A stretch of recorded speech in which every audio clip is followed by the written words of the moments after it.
It's a grand old flag, it's a high flying flag, and forever in peace may it wave.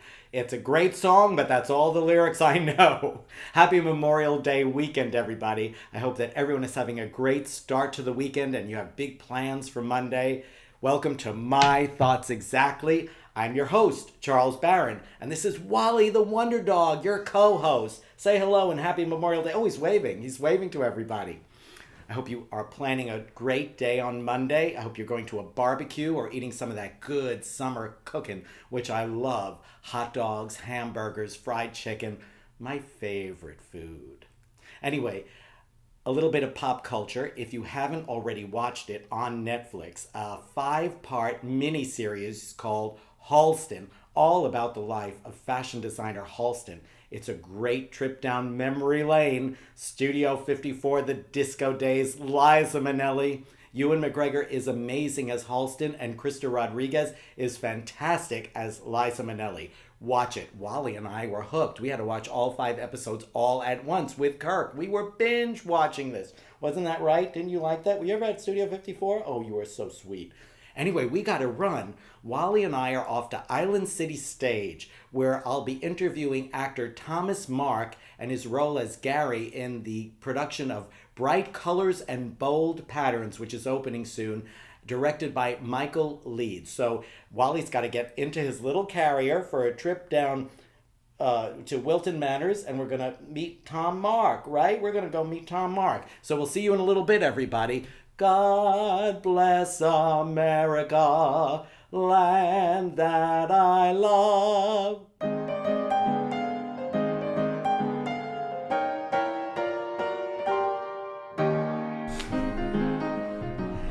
Hello, Tom, and thank you so much for taking time out of rehearsal Oh, yes. for your upcoming performance as Gary in Bright Colors and Bold Patterns, opening here in, we'll ask you in a minute when it's opening, at the Island City Stage, directed by Michael Leeds. Are you excited? Very, very. I'm very excited. This is it's a beast of a show. I've been waiting to do it for quite some time. So, and I always wanted to work with Michael. So, and this theater, because it's a great theater. I've been following them for a long time. So it's exciting to be able to be on their stage. Is this your first time here at Island City Stage? It is. It is. I'm not in this theater. I've done my own work here, but for the company, yeah. Before they took, because they didn't have this space, so they went. This is my first time doing it in this space for them. Yes, yes. Well, before we talk about the play, tell us a little bit about yourself and your background. My name is Tom. I'm Sagittarius. I was born in New York, in Astoria, Queens. Shout out.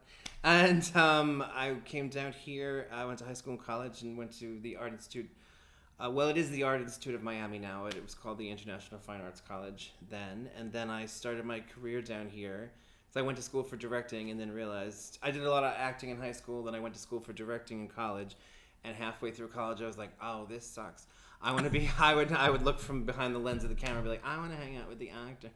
So I would. I changed course and started my career down here, and then moved back to New York a while, about 15 years ago, and been hitting the pavement up there, just doing everything I can do. I've performed globally and. I've done most of my stuff is open up there. Then I have family here though, so I come down once in a while. I've been snowbirding it a bit, and when I'm here, I try to if I can get work down here, I'll do work down here, and then Great. and I'm a playwright and a screenwriter. Very interesting. So Great.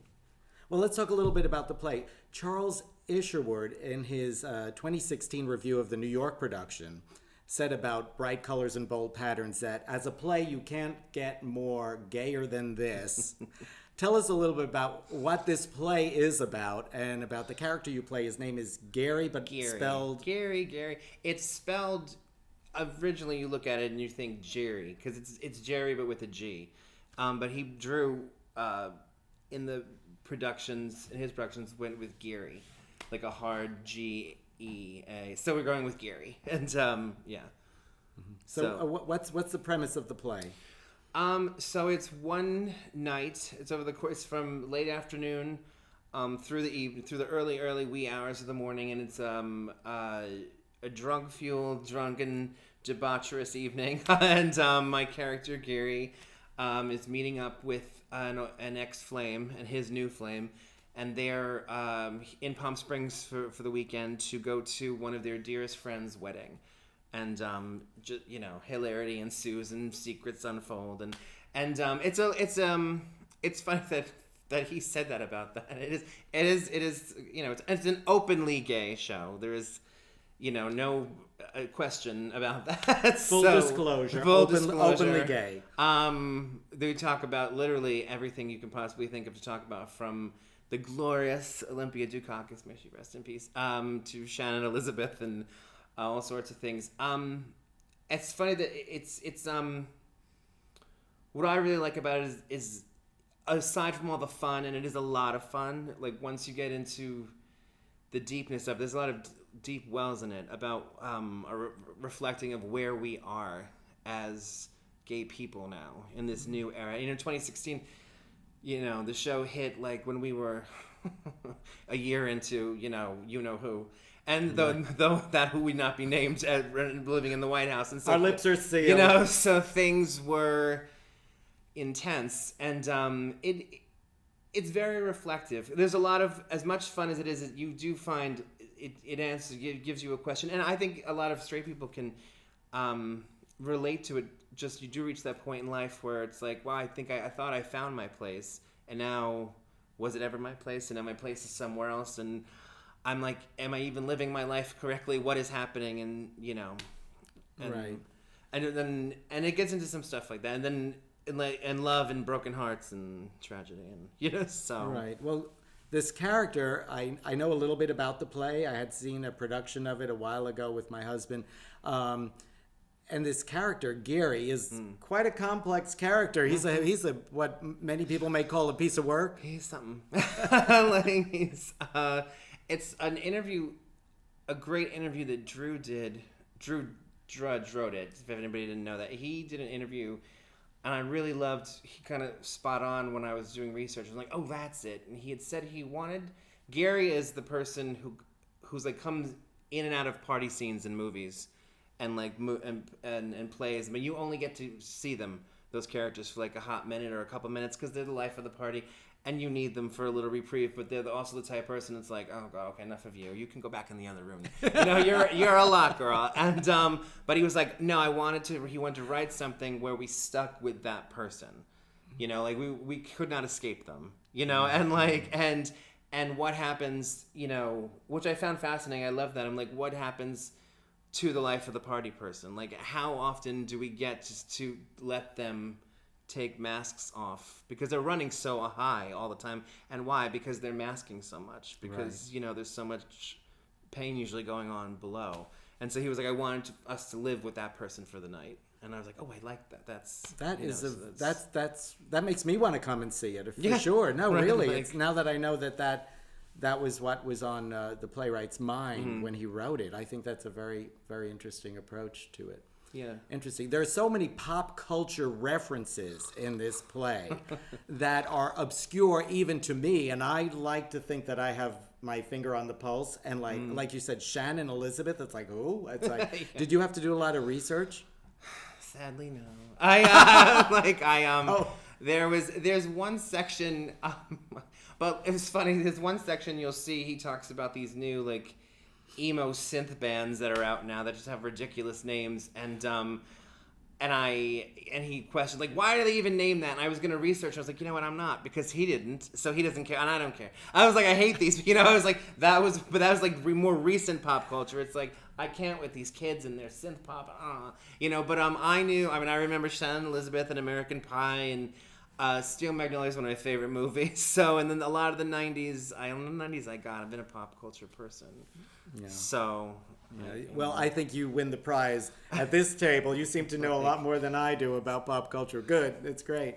How do you think the audience will feel about Gary when they leave the theater? Will they find him an endearing person? What are you hoping they'll come away with? I certainly hope so. I think, anytime I play anybody, I'd hope that or write anybody. You know, I would hope that people leave with something of an impression, and somebody like Gary, because who is a lot. I'm not gonna lie, like it's even in the stage directions of the show, like he's a lot. Like even like Drew, like very much has been like he's a lot, you know. So I really hope so, because I think that you can empathize with him. I think a lot of relatable, and once you can empathize with somebody, and you can see yourself, then how can you not be endeared to them and be like, oh God, I'm like that too. I just don't like to admit it. You know, like, yeah. Does that make sense? No, Yeah. totally. What's your favorite moment in the play? Two. I have two. It's funny because one my bittersweet is Olympia Dukakis. There's a big moment about her, and I actually studied with her briefly before she passed. Well, I started with studying with her, and then COVID happened, and then so unfortunately, I will not get to continue. And but I always loved. I was so excited to be able to do that. Well, like when I found out that I'd gotten into her class, I was like, oh my God, and so it's a really great moment. And I've always been quoting her for, you know, the bars, and I grew up when I was in college. All the bars around here, George's Alibi, hey.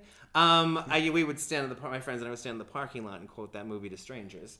You know, so that's one of my favorites. And then there's one of the quieter moments, one of the more serious moments is when he is reflecting about where we are. And it's funny that this show was written in 2016, but and I was cast in it 2 years ago. We've been sitting on this. I was cast a year in advance. We were supposed to do it last August, and now here we are.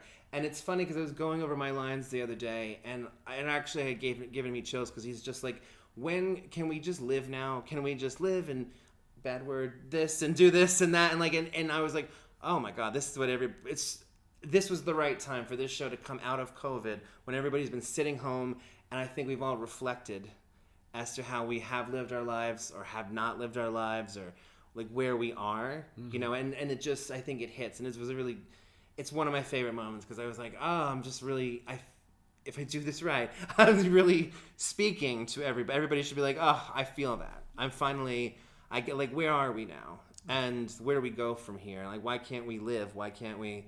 Because the whole premise, you know, for the big premise, that's the giveaway. It's that the title of the show is that the uppity mother of one of the grooms asks on the invitation that no one wear bright colors or bold patterns, and this just incenses him. And it's just, and it leads to that scene, that moment later where he's like, why can't I be loud and me, and everybody should just do that and live, you know. And so it's one of my favorite. It helped me because I was like, yeah, am I living? I was like, you know, I felt that. So that's those are my two favorite. That's wonderful. This sounds like it's going to be a big hit down here in Fort Lauderdale, Wilton Manor. So everybody, get your tickets now. When do you open?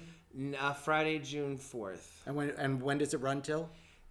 At the moment, Sunday, June 20th. But if everybody gets extra tickets, we have options to extend a bit. So by all means, listen, there's a lot of work going into this damn show. So like, I was like, this much memorization, we want to make. I do it as many times as you want me to do it. But currently, right now, it's to June 20th. So we'll see. Well, I caught a few minutes of rehearsal coming in, and you are hysterically funny in it. Oh, thank you. I can't wait to see it. Kirk can't wait to see it. Before we go, I know you have to get back to rehearsal. You're just on a break, and I thank you for taking the time to be on the show. Before we go, how would Gary tell the audience out there to get a ticket to Bright Colors and Bold Patterns? He would say, get on down here quick before I drink all of your margaritas, and I'm not even sorry about it. Okay. Thank you so much, Tom, for being on the show. It's been a pleasure. Thank you. Great. We'll see you very soon here at the theater. Bright Colors, Bold Patterns, Island City Stage, opening June 4th. That was such a fun interview with Tom Mark. And Wally was such a good boy. He just slept the whole time in this little carry case. We even forgot he was there. No, we didn't forget you were there, Wally. We would never forget you're there.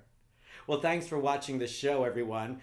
Next week, we have coming back to My Thoughts Exactly, Rhoda Rage, and she's back in her kitchen, and she's teaching us how to cook her tomato pie. So tune in next week for more fun on My Thoughts Exactly. Love you all, and if you like the show, please subscribe. I'd love to have you as a subscriber, and so would Wally. Okay, Wally, it's time for our last song. Are you ready? Here we go. Ready? Oh, say, can you see Sing it with me. By the dawn's early light. Help me out, Wally. Oh, so proudly we hail at the twilight's last gleaming, who brought stripes and bright stars. He's not in the mood to sing.